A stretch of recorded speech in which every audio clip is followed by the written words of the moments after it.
Você acha de verdade que aquilo que você fala para o seu filho, para sua filha, ou você como professor, você acha mesmo que aquilo que você fala para sua criança não vai impactar na vida dela? Fica comigo nesse vídeo, porque hoje nós vamos conversar um pouco sobre isso, sobre aquilo que a gente fala para a criança, se realmente a criança esquece, acabou a história, não tem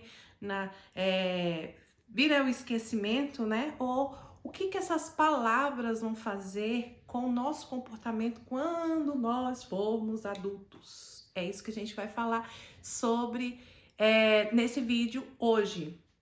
E para quem está chegando agora, este canal ele tem uma forma leve de trazer alguns assuntos relacionados a traumas, né? E eu conto algumas coisas da minha vida sobre o que aconteceu comigo na infância e como isso se repercutiu na minha história. Então, se você ainda não me segue, se gosta desse tipo de conteúdo, já começa a me seguir e dá uma curtida para dar uma engajada aqui nesses conteúdos, né? Nesses vídeos.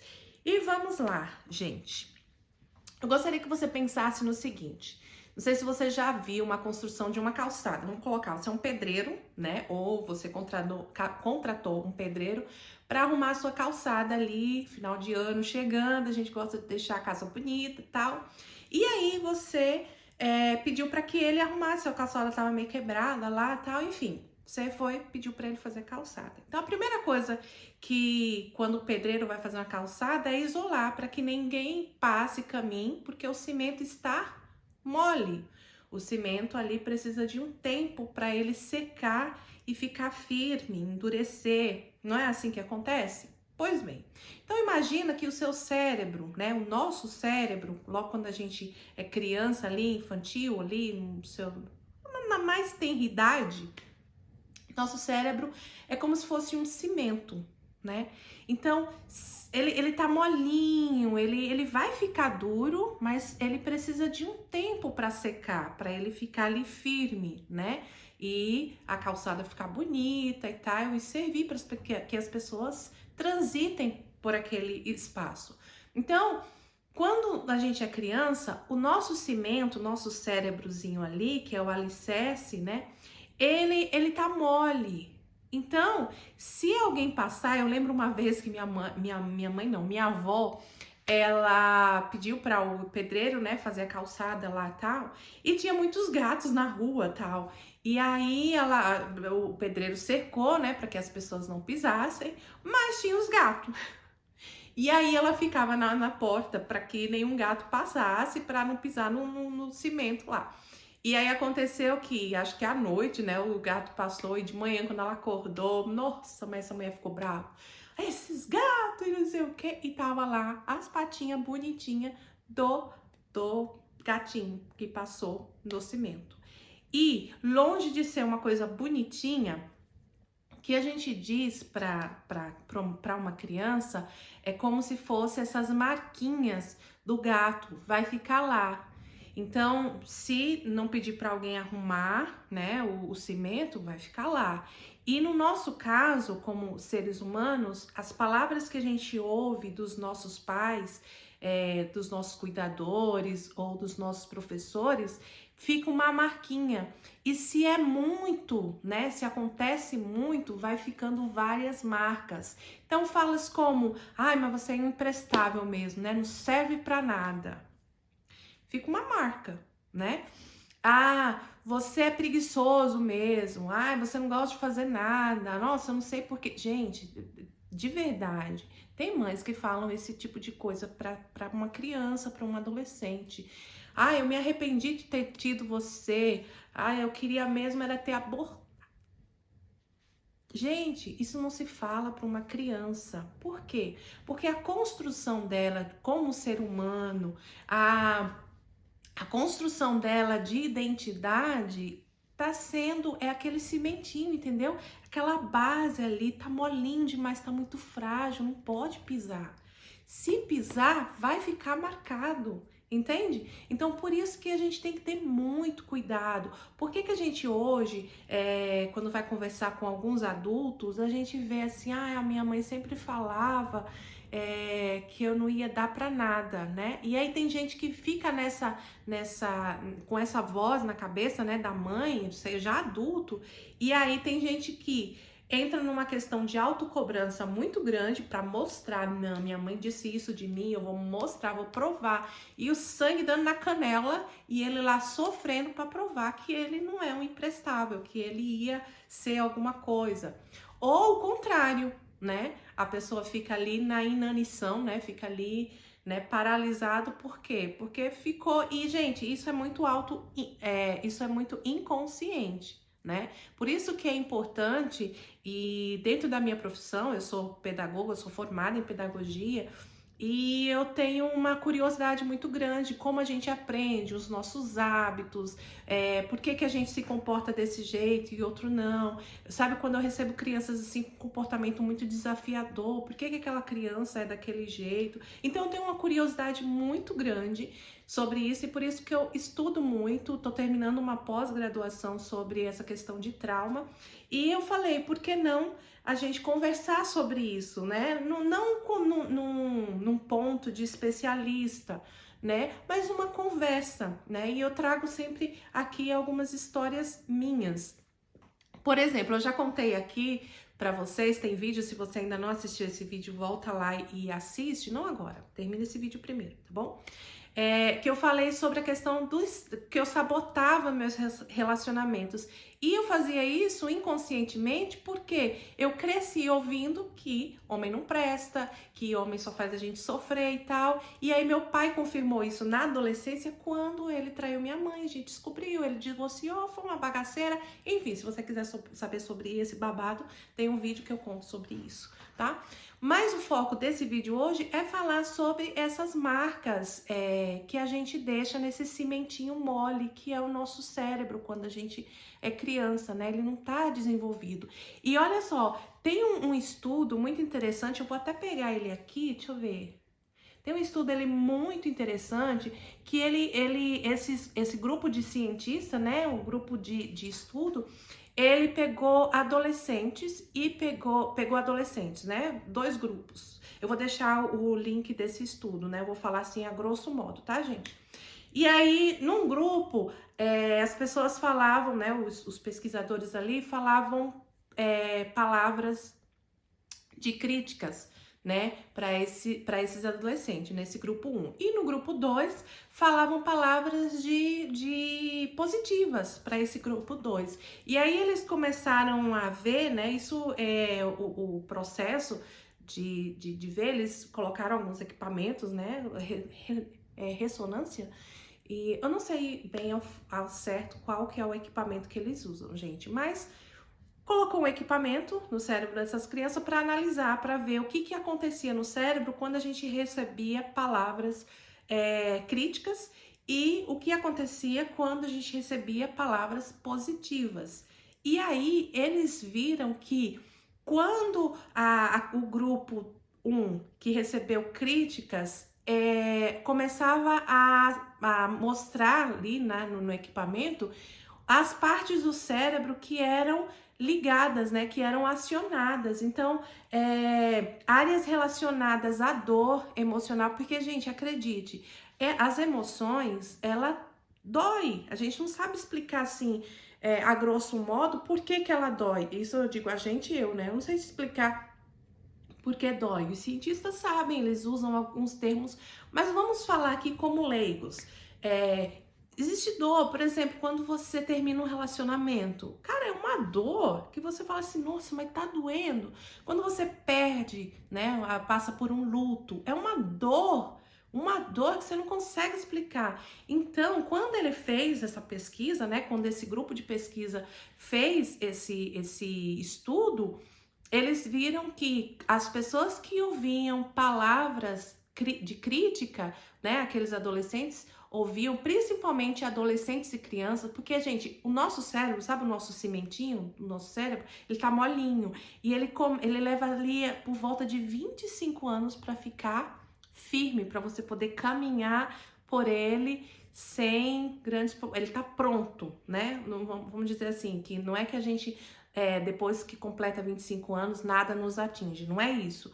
Mas ele fica mais firme e aí ele tem mais capacidade de lidar com as situações externas. Por quê? Porque ele já está formado.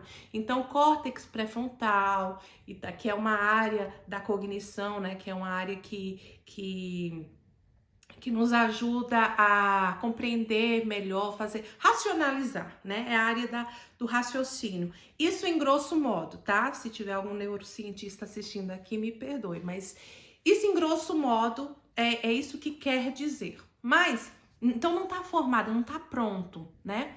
Então, nesse grupo, o que aconteceu? A criança, né, o adolescente que ouviu a crítica, essas áreas relacionadas à dor, relacionada a estresse, relacionada, olha eu colando aqui na minha, alerta, porque o nosso cérebro, ele é um radarzinho, eu gosto desse termo, né? Ele tá ali, ó, um radarzinho. Chegou alguma coisa estranha, ele já, opa, isso aqui... Sabe aqueles filmes que numa cadeia, uma prisão ali, e aí tem uma luz que fica sempre monitorando para ver se alguém tá fugindo ou se alguém tá entrando.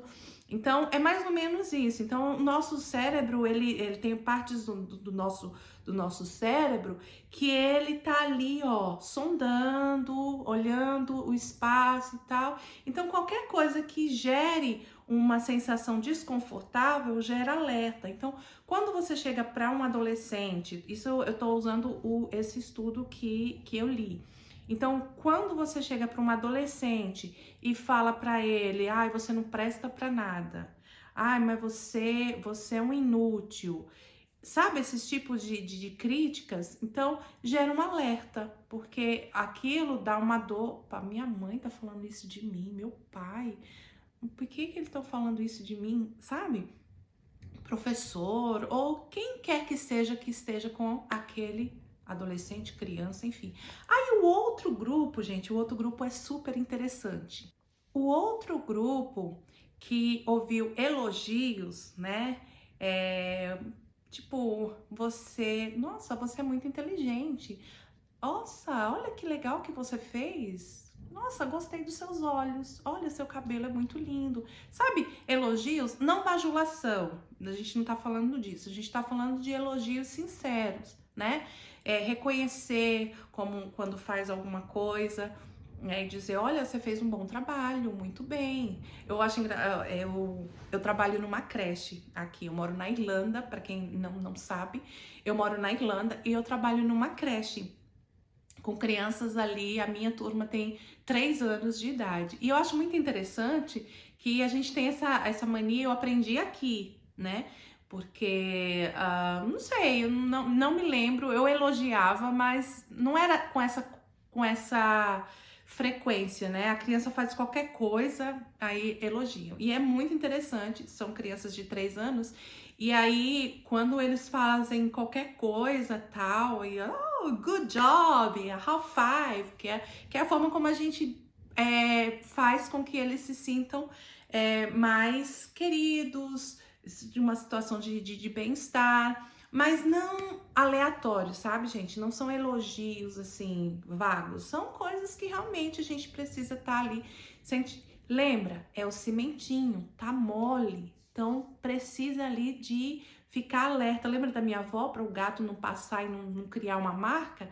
Então, tem que estar alerta para ninguém pisar e ficar uma marca. Então, esse outro grupo que recebeu elogios, então áreas como áreas que estão relacionadas ao pertencimento, áreas que estão relacionadas a uma cognição social eram ativadas. E de bem-estar, né? A pessoa quando ouvia ficava orgulhoso e tal. Então, é um estudo. Pessoas, cientistas, sentaram, né? Pesquisadores e foram ver porque o que acontece no cérebro que está em formação quando ouvem críticas e com o cérebro que ouve elogios. Então, isso na vida adulta traz prejuízos.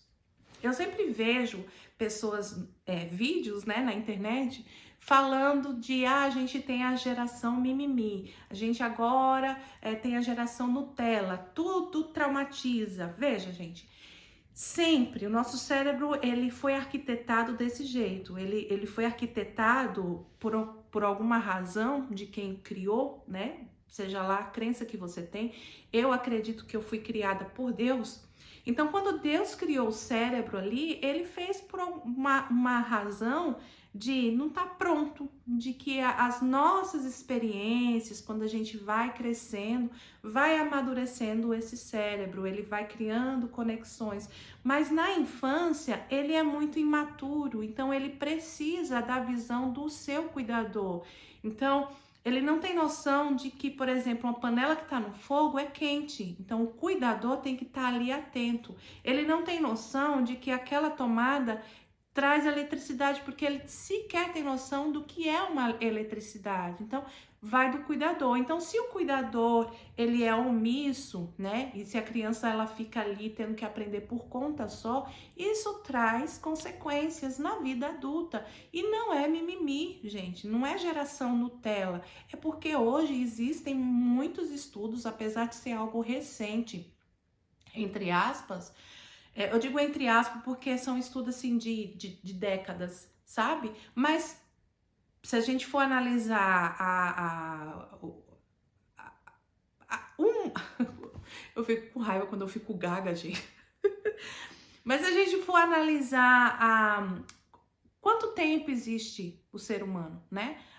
Qual a história da humanidade, né? Quanto tempo, para quem acredita na criação, ou para quem acredita na evolução, enfim, isso até essas crenças, você é evolucionista ou você é criacionista, você aprendeu na infância, né?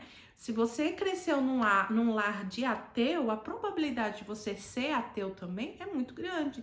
Se você nasceu num lar cristão, a probabilidade de você acreditar em Deus... Então você vê como tudo tá ligado na infância, a forma como a gente se veste, a língua que a gente fala, o português ou o inglês, tá tudo ali atrelado na infância. Tanto é que tem coisas que a gente aprende muito mais rápido quando a gente é criança, porque aquele cérebro, ele tá ali, ó, não é que ele tá vazio, mas ele tá ali, ó, cheio de neurônios, cheio de conexões para serem feitas, o radarzinho dele tá muito atento. Então, por isso que dizer coisas para o seu filho, para o filho ou para o seu aluno, o que seja, para uma criança, dizer certas coisas para uma criança é muito complicado. Você precisa, de fato, entender como esse cérebro é formado. Essas informações que eu estou trazendo aqui, de uma forma muito simples e leiga, mas ela já é o suficiente, eu espero, e se você acha isso também, já coloca aqui embaixo, né? Faz o seu comentário. Essa informação que eu estou passando para você já deixa você com, opa, sério? Então é por isso que eu sempre fico me achando feia demais, porque minha mãe vivia falando que eu era feia. Eu tenho um certo preconceito com o meu cabelo, porque a minha mãe vivia falando, esse cabelo velho ruim, que não presta pra nada. Ou então, eu sou assim, desbocado, falo o que eu quero e tal, porque eu sempre ouvi que a minha mãe dizia que eu era custoso. Eu gosto dos goianos, quando os goianos, eles retratam, né, eles caracterizam a criança, muito engraçado. E eu já trabalhei em Goiás também. E aí eu lembro que quando eu tinha reunião com famílias, né, conversar sobre o comportamento de algumas crianças, e aí a mãe falava assim pra mim, esse menino é custoso mesmo. Eu achava engraçado, gente, custoso. Enfim, parênteses. Mas é isso. Quando você fala algo para o seu filho, você está pisando num terreninho e deixando uma marquinha. E se isso for recorrente, aquela calçada vai ficar cheia de marcas. E essas marcas, depois que o cimento seca, porque enquanto o cimento não secou, você pode dar uma ajustada, né? Pode vir dar uma retocada, opa, né? E vai retocando ali. Mas se o cimento secar, não tem mais o que fazer, né? Vai ficar ali aquela marca. Você pode até colocar um piso, melhorar, mas a marca. E assim, é interessante que se você colocar um piso, ficou ali marcado, tá no subconsciente, né? Ficou ali, aquela marca tá ali. Ainda que você tenha colocado, né, uma cerâmica ou uma coisa, ficou bonito, mas lá, se você arrancar a cerâmica, você vai ver aquela marquinha, né? Então, muitos comportamentos de adultos, insegurança, ansiedade, depressão. Eu li um relato de uma menina que ela falava que a mãe falava direto para ela que ela queria que ela tivesse morrido, sabe? Que ela não tivesse nascido. E ela ouvia isso direto. Então, ela tinha uma tendência muito forte em entrar em relacionamentos abusivos, tóxicos. Por quê? Porque ela normalizou ser tratada mal, não ser querida, né? Então, a infância deixa marcas e você, mãe, você, pai ou qualquer pessoa que trabalha com criança, cuidado com o que você fala para essas crianças. Cuidado com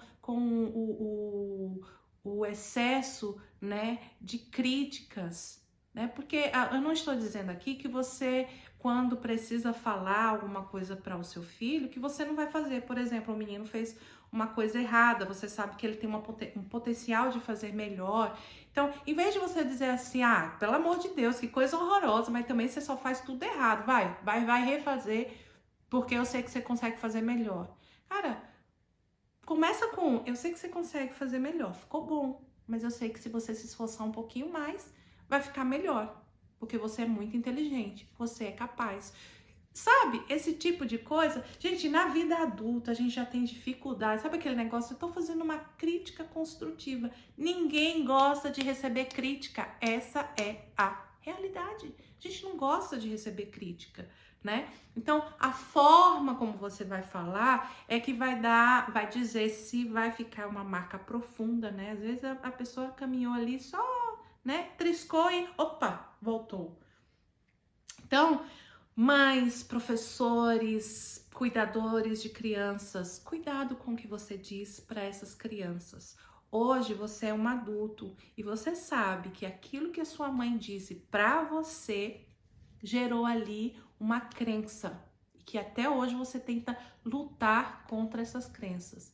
Então, se você sabe disso, eu tô te contando, se você não sabe, eu tô te falando agora, então começa a ter um cuidado melhor, mais carinhoso, mais afetuoso, para que a gente tenha uma sociedade melhor, com menos depressão, menos ansiedade, menos pessoas se sentindo infelizes. Eu sei que isso não resolve todo o problema, mas já é um bom começo. Te vejo no próximo vídeo. E não esquece de se inscrever nesse canal se esse conteúdo fez sentido para você.